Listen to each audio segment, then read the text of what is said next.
Hello everyone, welcome to Sinister Prime.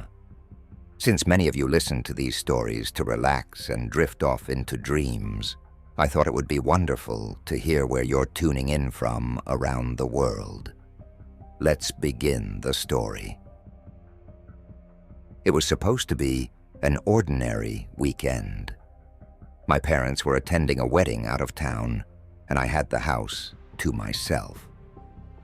At 18, I had experienced being home alone several times before, so it didn't bother me. This time, however, was different. Something about that night made my skin crawl from the moment they left. It started with the phone call.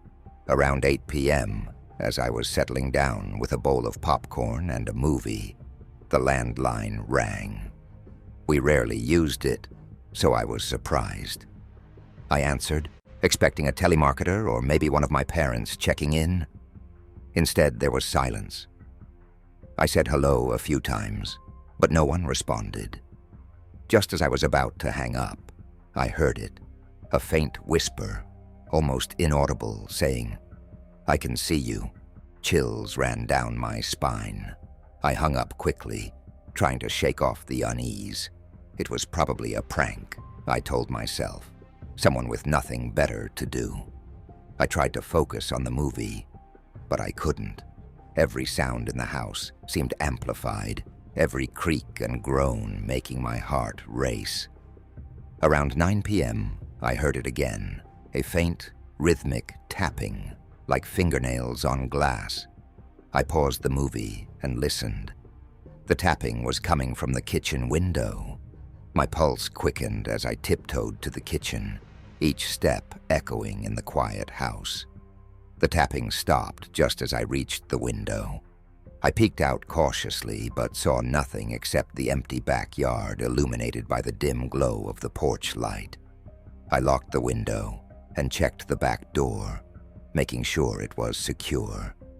As I turned to leave, I noticed something on the window, a small smudge, like someone had pressed their finger against the glass. My mind raced with possibilities, none of them comforting. Trying to keep calm, I decided to call my friend Sarah. She picked up on the second ring, and I told her about the phone call and the tapping. She laughed it off, saying it was probably just some kids messing around. She offered to come over, but I didn't want to seem paranoid. I assured her I was fine and ended the call, though I wasn't convinced myself. As I returned to the living room, the phone rang again. My heart sank. I picked it up, my voice trembling as I answered. Again, there was silence, followed by the same whisper, clearer this time. "I can see you." I slammed the phone down and immediately called the police. They promised to send a patrol car to check the area. I locked all the doors and windows and sat in the living room, clutching a kitchen knife, waiting. The minutes dragged on, each one feeling like an eternity. Finally, I saw the flash of blue and red lights outside. 2 officers knocked on the door, and I let them in, explaining what had happened.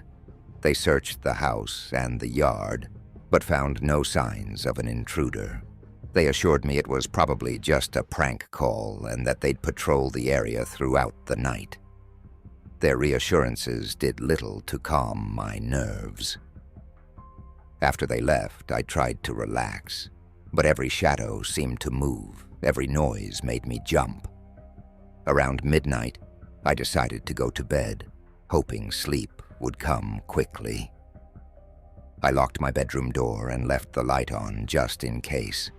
I must have dozed off because I woke up to the sound of whispering. My eyes snapped open and I listened, trying to pinpoint the source. The whispering was coming from the closet. I froze, my heart pounding in my chest. The door was slightly ajar, and I could see nothing but darkness inside. Gathering every ounce of courage, I approached the closet slowly, my hands shaking. I yanked the door open and found nothing. The closet was empty, just as I had left it. But the whispering continued, now coming from directly behind me. I spun around, but there was no one there. The whispering grew louder, more insistent. "I can see you."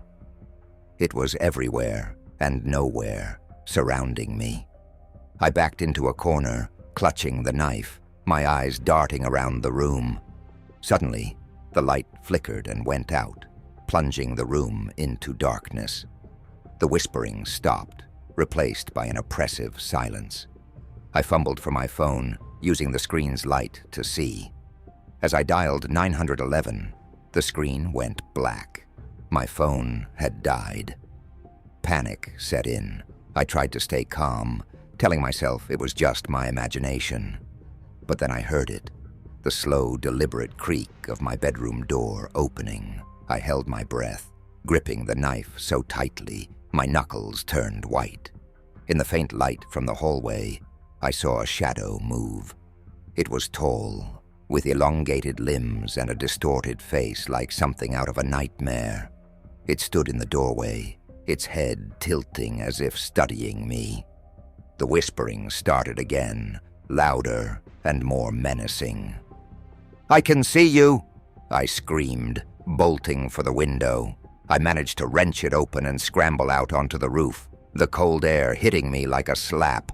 I didn't dare look back as I climbed down the trellis and ran to the neighbor's house, banging on their door frantically.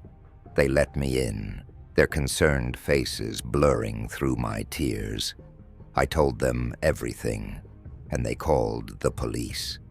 When the officers arrived, they searched my house again, but found no trace of the intruder. No footprints, no fingerprints, nothing. The whispers stopped after that night, but the fear never left me. I couldn't sleep without lights on, and every shadow seemed to hide a threat. The memory of that distorted face haunted my dreams, and the whispering echoed in my mind. Years later, I moved far away, trying to leave the terror behind. But sometimes late at night I still hear it, a faint, familiar whisper. "I can see you." And I know, wherever I go, the whispering man will always be watching, waiting for the right moment to return.